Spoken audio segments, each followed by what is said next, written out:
شروع کرتا ہوں اللہ تعالیٰ کے نام سے جو بڑا مہربان نہایت رحم والا ہے۔ حدیث شریف: میں عبداللہ بن عمر رضی اللہ عنہما کے ساتھ مدینے تک رہا۔ میں نے اس ایک حدیث کے سوا ان سے رسول اللہ صلی اللہ علیہ وسلم کی کوئی اور حدیث نہیں سنی۔ وہ کہتے تھے کہ ہم رسول اللہ صلی اللہ علیہ وسلم کی خدمت میں حاضر تھے کہ آپ صلی اللہ علیہ وسلم کے پاس کھجور کا ایک گھاوا لایا گیا۔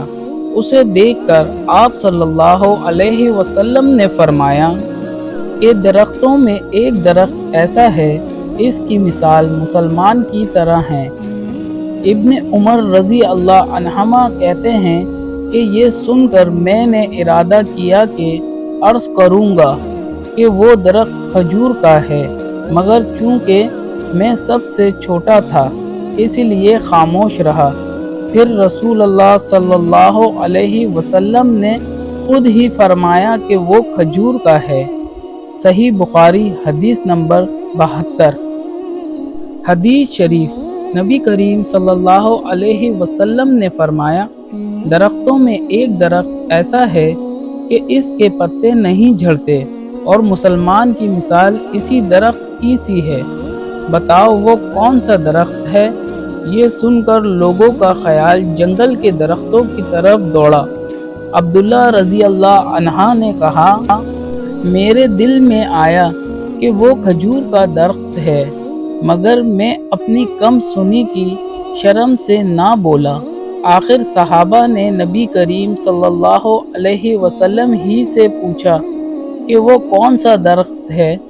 آپ صلی اللہ علیہ وسلم نے فرمایا، وہ کھجور کا درخت ہے۔ صحیح بخاری حدیث نمبر 61۔ حدیث شریف: آپ صلی اللہ علیہ وسلم نے فرمایا، آسانی کرو اور سختی نہ کرو، اور خوش کرو اور نفرت نہ دلاؤ۔ صحیح بخاری حدیث نمبر 69۔ حدیث شریف: جب آپ صلی اللہ علیہ وسلم سلام کرتے تو 3 بار سلام کرتے، اور جب کوئی کلمہ ارشاد فرماتے تو اسے 3 بار دہراتے، یہاں تک کہ خوب سمجھ لیا جاتا۔ صحیح بخاری حدیث نمبر 94۔ ثواب کی نیت سے حدیث شریف کو لائک، شیئر اور کمنٹ کریں، اور چینل کو سبسکرائب کر لیں۔ جزاک اللہ۔